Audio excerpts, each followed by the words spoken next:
In the name of the Father, and of the Son, and of the Holy Spirit. Amen. The grace of our Lord Jesus Christ, and the love of God, and the communion of the Holy Spirit be with you all. And with your spirit.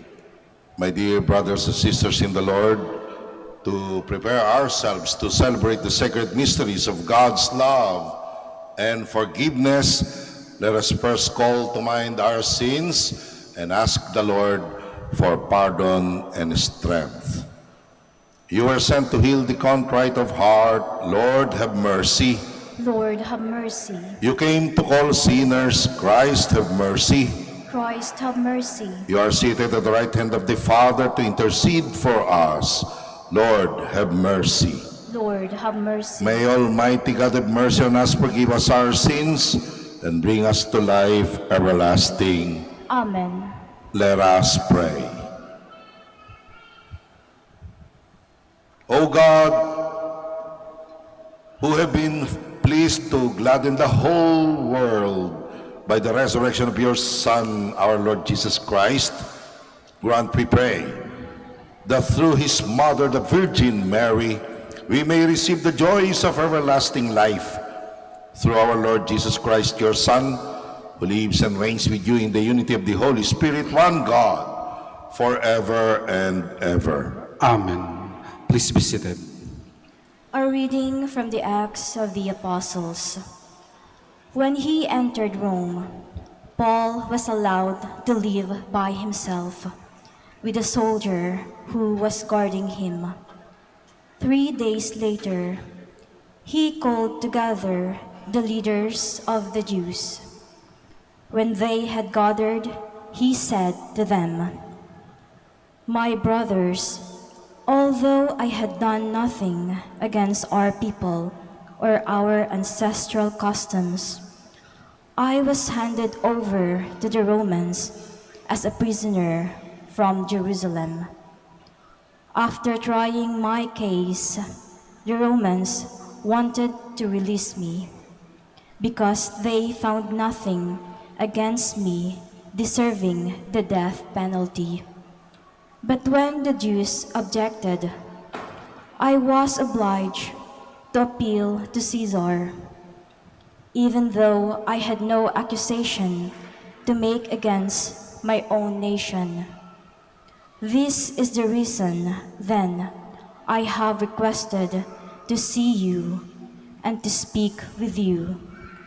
For it is on account of the hope of Israel that I wear these chains." He remained for 2 full years in his lodgings. He received all who came to him, and with complete assurance and without hindrance, he proclaimed the kingdom of God and taught about the Lord Jesus Christ. The word of the Lord. Thanks be to God. The just will gaze on your face, O Lord. The just will gaze on your face, O Lord. The Lord is in his holy temple. The Lord's throne is in heaven. His eyes behold, his searching glance is on mankind. The just will gaze on your face, O Lord. The Lord searches the just and the wicked. The lover of violence he hates. For the Lord is just. He loves just deeds. The upright shall see his face. The just will gaze on your face, O Lord. Please stand. Alleluia, alleluia.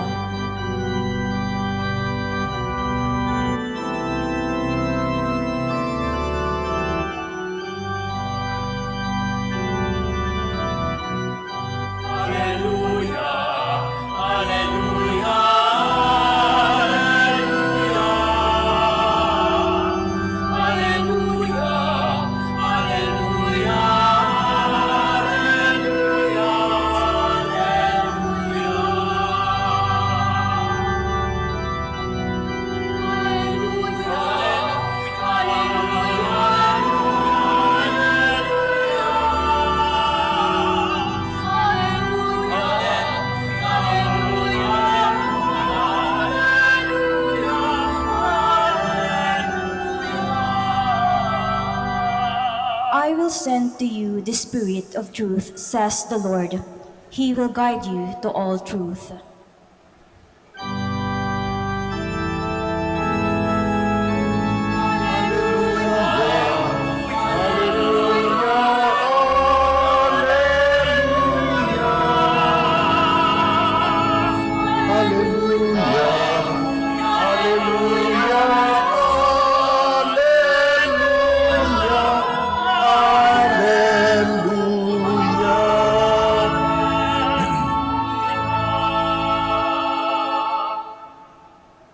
The Lord be with you. And with your spirit. A reading from the conclusion of the Holy Gospel according to John. Glory to you, O Lord.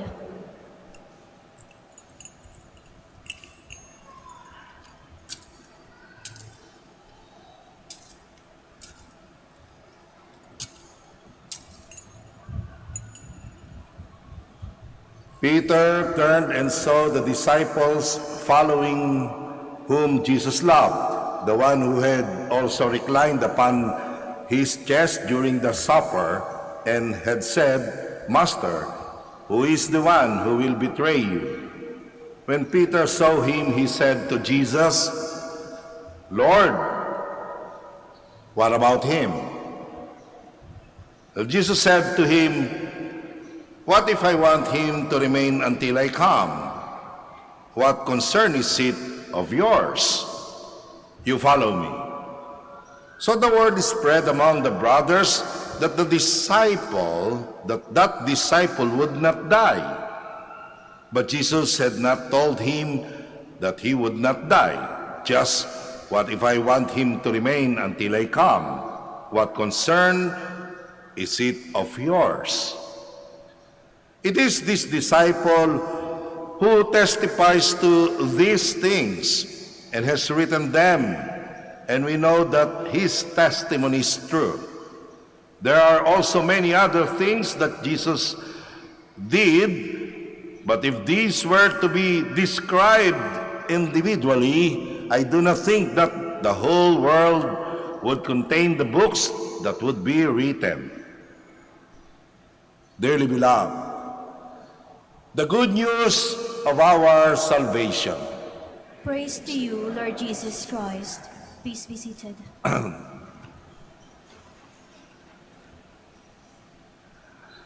Ako po si Father Roman Caleon mula po sa Diocese ng Malolos.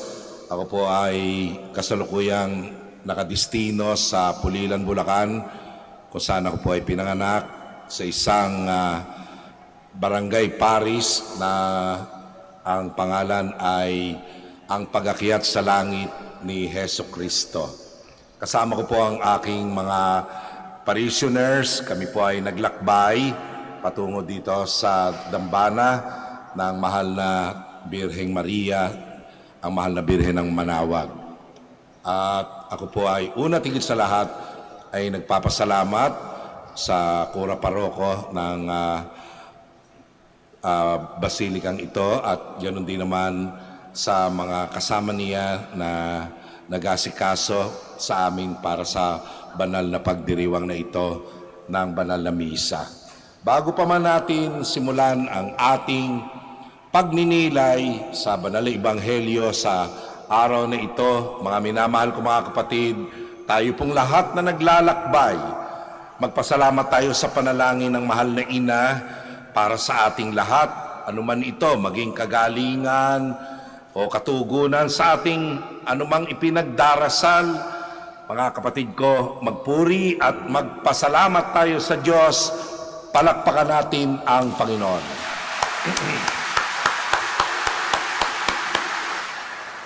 Kahapon, narinig natin na tinanong ni Jesus si Simon Pedro, Simon, anak ni Juan, iniibig mo ba ako? 3 beses na tinanong ng Panginoon si Simon, iniibig mo ba ako? At 3 beses binilina ng Panginoon si Simon, pakanin mo ang aking mga batang tupa, pangalagaan mo ang aking mga tupa, pakanin mo ang aking mga tupa. Kung Ang pagmamahal sa Panginoon ay talagang patutunayan, mga minamahal ko mga kapatid, patutunayan natin to sa pananagutan natin sa kapwa-tao. Kaya sabi niya, nang sabihin ni Simon Pedro kay Jesus, "Opo Panginoon, nalalaman ninyong iniibig ko kayo, yung pag-ibig na yan ay mananagot. Pakakanin mo ang aking kawan." Ibig sabihin, mga minamahal ko mga kapatid, pamumunuan niya ang kawan ng Panginoon, iingatan niya ito, aalagaan niya ito, itataya niya para rito ang kanyang buhay.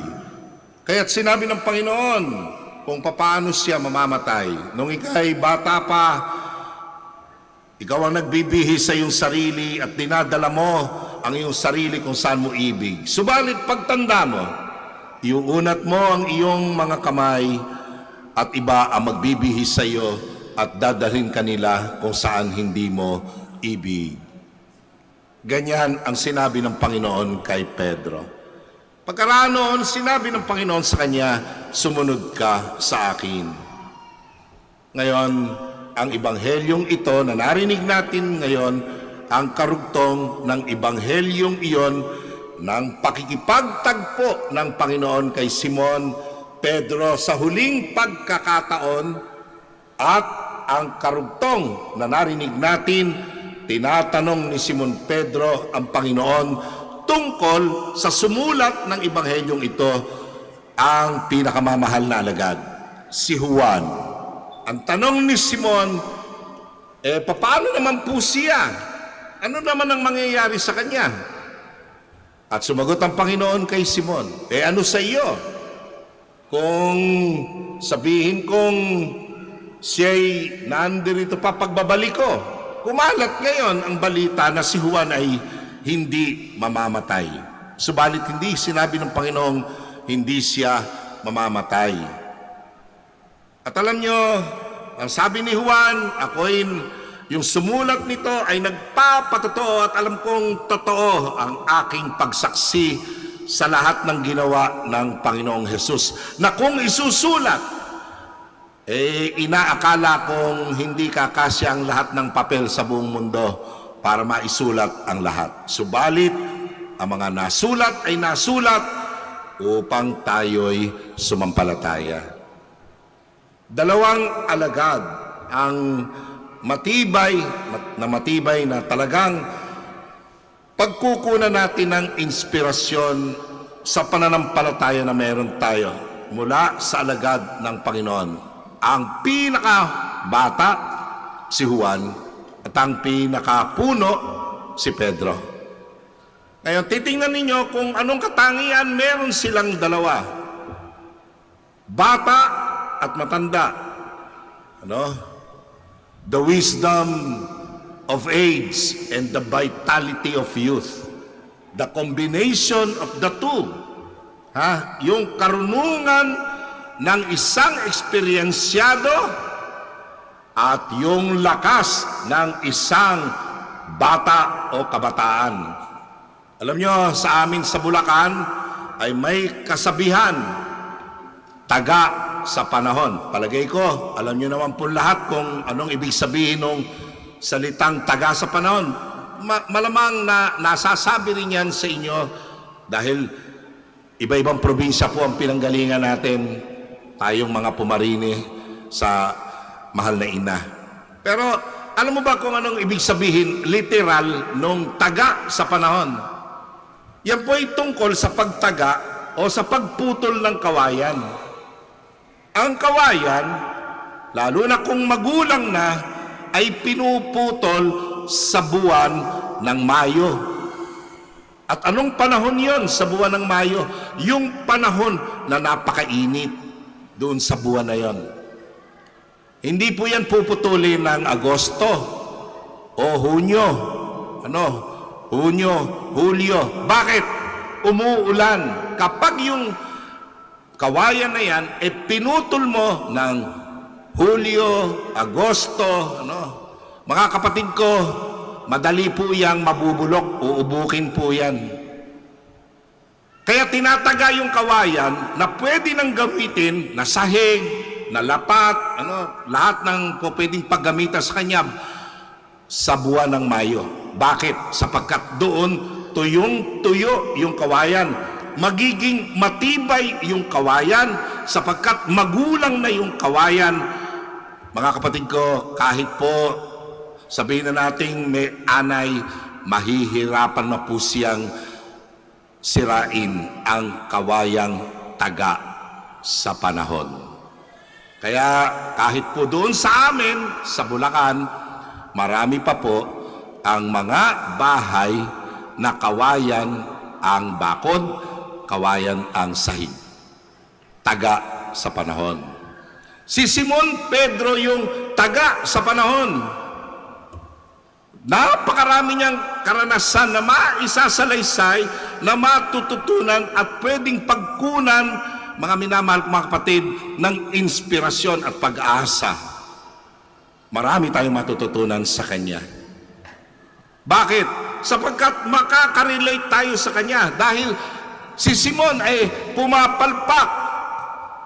Napakadalas pumalpak. Kung tutusin. Sabi niya sa Panginoon, Panginoon, kung talagang ikaw yan, noong ang Panginoon ay lumalakad sa tubig, hayaan mong pumarian ako sa iyo. Anong sagot ng Panginoon kay Simon? Halika! Ang lakas ng loob niya. Pero nung lumalakad na si Simon sa tubig, nawala ang tuon niya kay Jesus at ang napansin niya ay ang alon. Ano nangyari sa kanya? Nagsimula siyang lumubog. Kaya sinabi niya, sagipin mo ako, Panginoon. Yun ang Simon na nakita natin sa banal na kasulatan.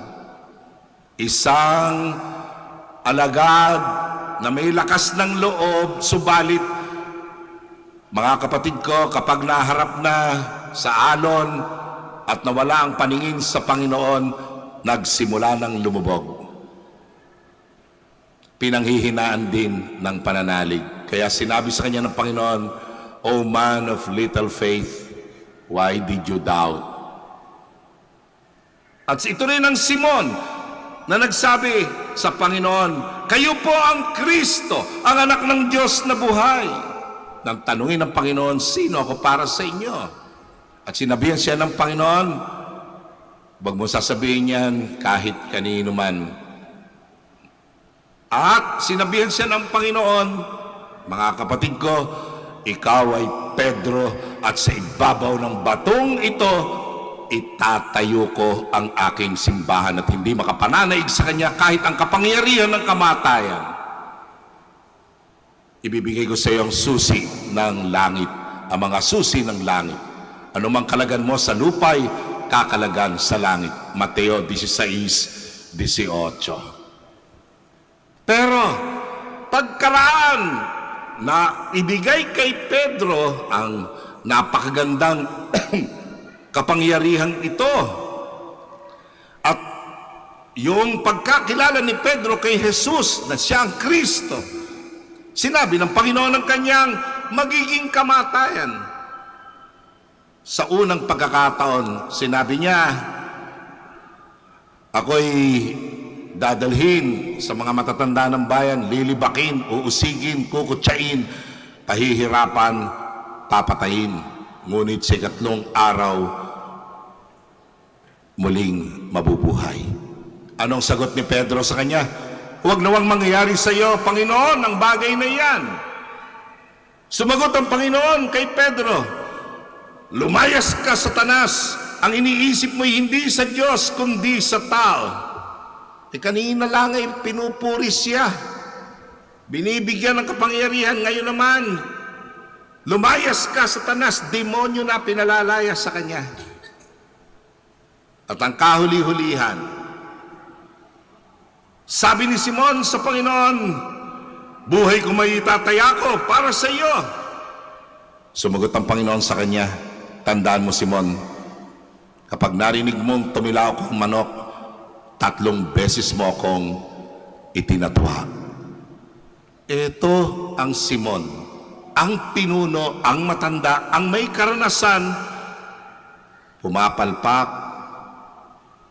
palyado, palso, nagkakamali, nagkukulang, kinakapos. Parang tayo rin. Yung asawa mo, hindi yan anghel, hindi yan perpekto, magkakamali yan. Papalpak, patatawarin mo. Ganon din ang iyong mga anak. Be patient with them. Magkakamali sila. Paulit-ulit yung magpapaalala kahit sabihin nilang paulit-ulit, Anli. Huwag kang magsasawa. Pati ang mga kasama mo sa simbahan, na mga kasama mo naglilingkod, papalpak yan. Be patient.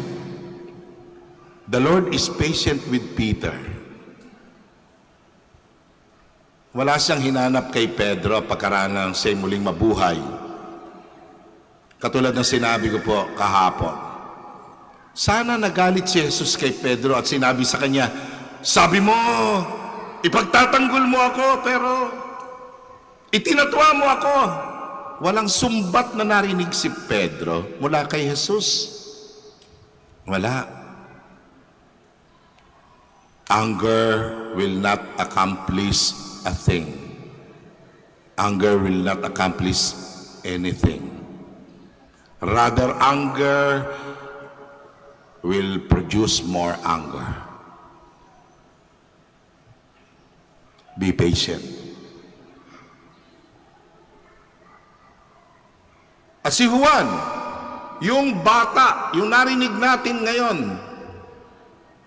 mga minamahal ko mga kapatid, si Juan ay almost perfect. Siya lang ang natira na alagad. Sa paanan ng krus, naroon siya. A true friend. Talagang pinakamamahal. Hindi nang iiwan. Yan si Juan. Doon naman tayo. No? Yung hindi mang iiwan. Yung kahit alam mong kung papaanong ang guro at Panginoon ay pinatay. Alam mo kung ano rin ang gagawin sa alagad, pero hindi ka natatakot na mangyari sa iyo ito kasi mahal mo siya. Yun si Juan. At yun din ang hinanap ng Panginoon sa kanyang mga alagad nang sabihin niyang, sumunod ka sa akin. Our faithfulness. Hanap yun ng Panginoon. Yung hindi ka susuko, kahit na alam mong lumulugmok ka na sa hirap ng buhay, still, you believe. You remain faithful. Sabi nga ni Mother Teresa ng Calcutta, in this life, it does not matter whether you become successful or not. What matters is that you remain faithful. Just like John. At doon tayo. Hindi yung konting nachismis lang sa umayaw lang maglingkod. Tapos na. Yung kapitbahay hindi mapatawad. Hindi. Yung mga mananampalataya ni Kristo, tapat sa Kanya, tumutulad sa Kanya. Mahabagin, mapagpatawad, punong-puno ng pasensya. Tiis-tiis lang. Sabihin mo nga sa katabi mo yan, tiis-tiis lang. Opo. Amen po ba? Be patient. Just like our Lord is so patient with His disciples, with all of us. Amen.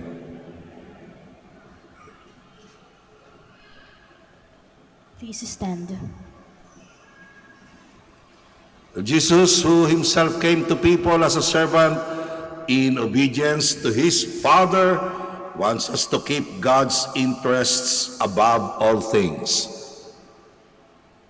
For every petition, let us say, Lord, you are our all. Lord, you are our all.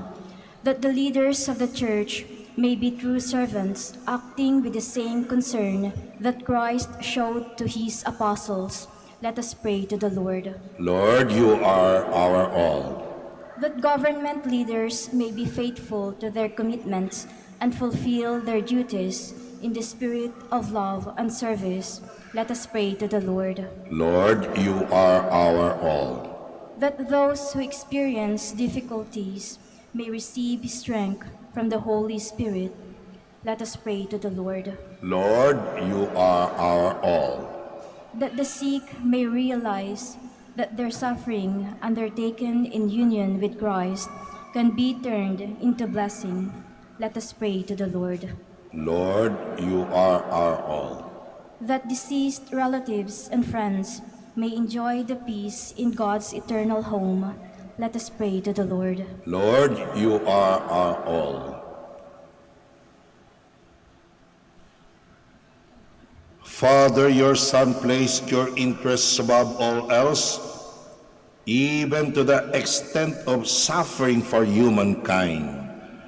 Grant that we may always honor him by making him most important in our lives. We ask this through Christ our Lord. Amen. Please be seated.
Pray, brethren, that this sacrifice of ours may be acceptable to God our loving Father.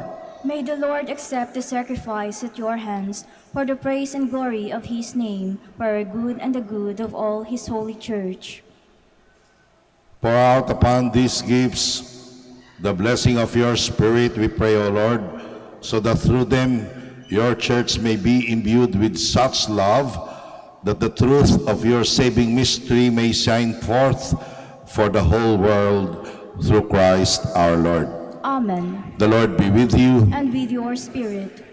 Lift up your hearts. We lift them up to the Lord. Let us give thanks to the Lord our God. it is right and just. It is truly right and just, our duty and our salvation, to praise your mighty deeds in the exaltation of all the saints, and especially as we celebrate the memory of the Blessed Virgin Mary, to proclaim your kindness as we echo her thankful hymn of praise. For truly, even to earth's ends, you have done great things and extended your abundant mercy from age to age. When you looked on the lowliness of your handmaid, you gave us through her the author of our salvation, your Son Jesus Christ, our Lord. Through him, the host of angels adores your majesty and rejoices in your presence forever. May our voices, we pray, join with theirs in one chorus of exultant praise as we acclaim.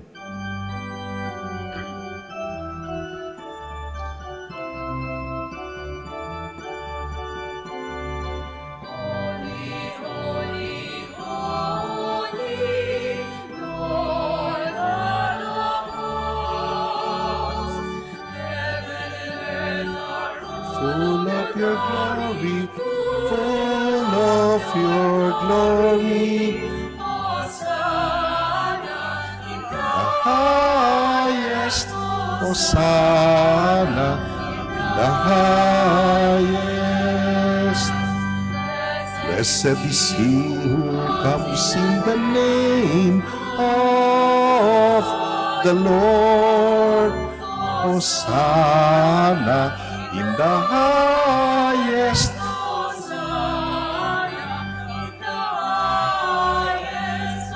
Hosanna in the highest.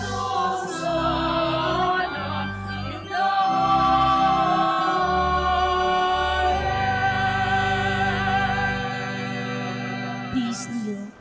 You are indeed holy, O Lord, the fount of all holiness. Make holy, therefore, these gifts, we pray, by sending down your Spirit upon them like the dewfall, so that they may become for us the body and blood of our Lord Jesus Christ.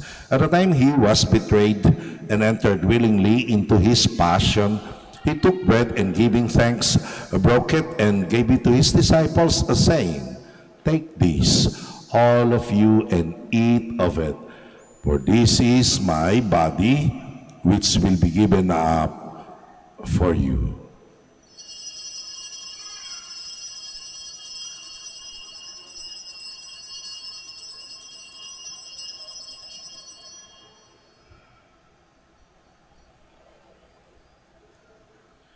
In a similar way, when supper was ended, he took the chalice and, once more giving thanks, he gave it to his disciples, saying, "Take this, all of you, and drink from it. For this is the chalice of my blood, the blood of the new and eternal covenant, which will be poured out for you and for many for the forgiveness of sins. Do this in memory of me."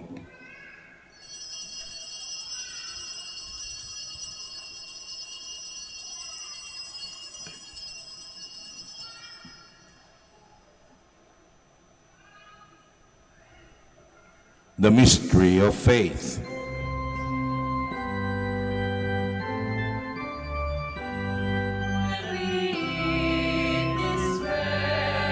And drink this cup, we proclaim your death, O Lord, until you come again, until you come again.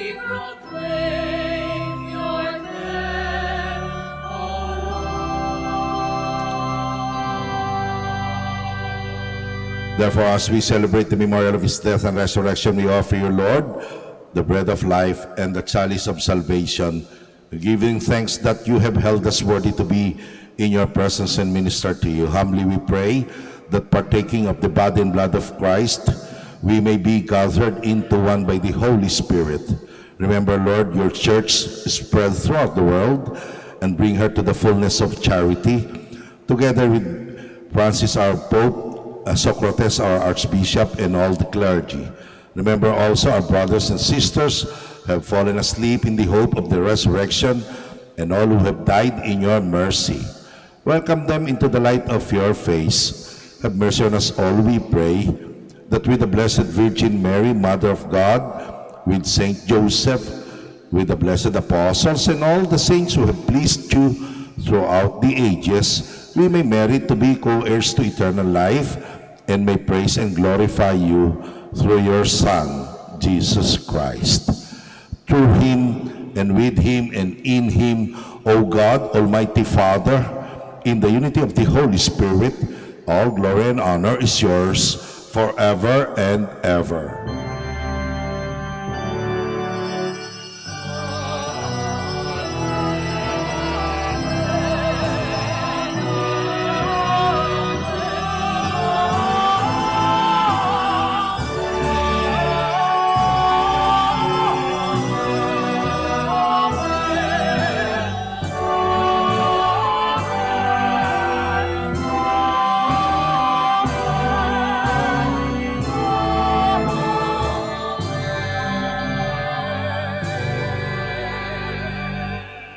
As one family gathered in the name of Jesus the Lord, let us call to God, our loving Father.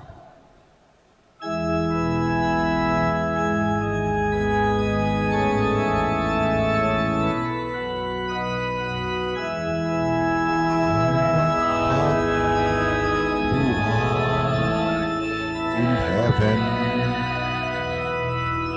hallowed be thy name.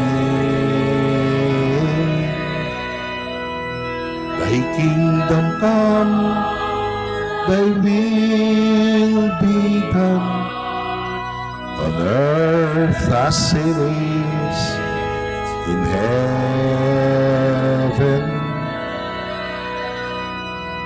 Give us this day our daily bread,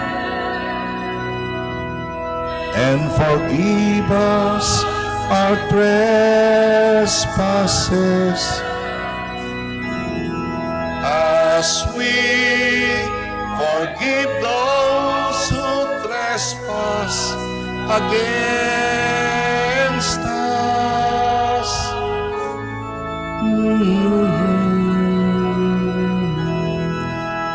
And lead us not into temptation, but deliver us from evil.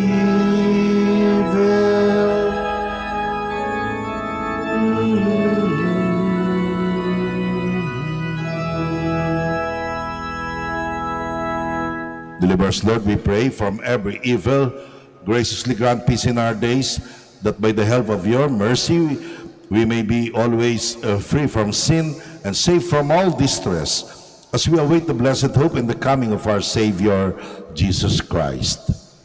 For the kingdom, the power, and the glory are yours, now and forever. Lord Jesus Christ, who said to your apostles, "Peace I leave you, my peace I give you," look not on our sins, but on the faith of your church, and graciously grant her peace and unity in accordance with your will, who live and reign forever and ever. Amen. The peace of the Lord be with you always. And with your spirit. Let us offer each other the sign of peace.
the sins of the world.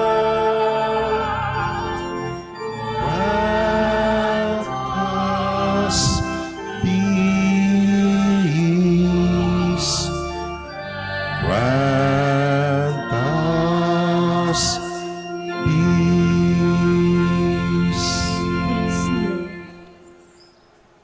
Please kneel. Here is our Lord Jesus Christ.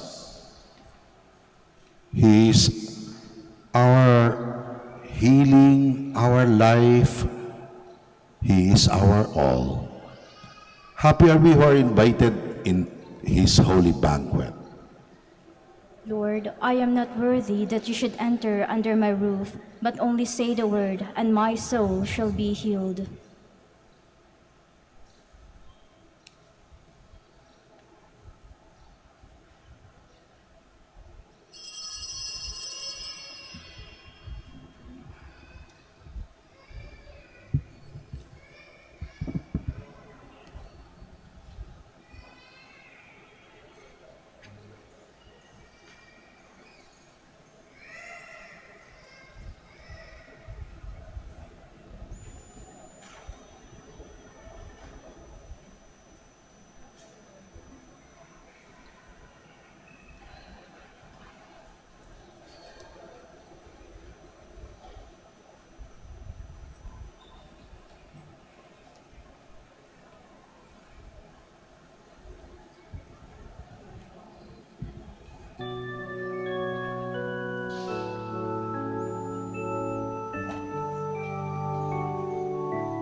Please stand. Let us pray. Renewed by this Paschal Sacrament, we pray, O Lord, that we who honor the memory of the mother of your Son may show forth in our mortal flesh the life of Jesus, who lives and reigns forever and ever. Amen. Para po sa mga parokyano ng pag-akyat sa langit ng Panginoong Jesucristo, pagkaraan po ng misa, doon po tayo magtatagpo-tagpo sa may lugar ng may kainan sa gawin na ito, sa likod. At doon po natin gaganapin ang huli nating panalangin bago tayo umalis sa dambana ng mahal na ina ng Manaoag. Marami pong salamat. The Lord be with you. And with your spirit. And may our loving God bless us all, the Father and the Son and the Holy Spirit. Amen. Full of hope, let us go in peace. Alleluia, alleluia. Thanks be to God. Alleluia, alleluia.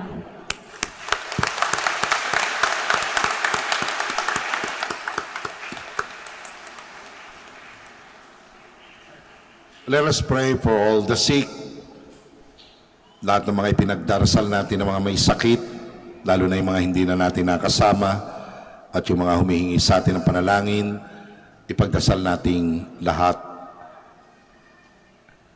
Mga minamahal ko mga kapatid, kung tayo ang may karamdaman, ilagay natin ang ating kanang kamay sa tapat ng ating puso, at yung mga ipinagdarasal natin na may karamdaman, isama natin ang kanilang panalangin sa oras na ito ng pananalangin at paghingi ng tulong sa mahal na Birhen ng Manaoag para sa kanila at sa ating kagalingan.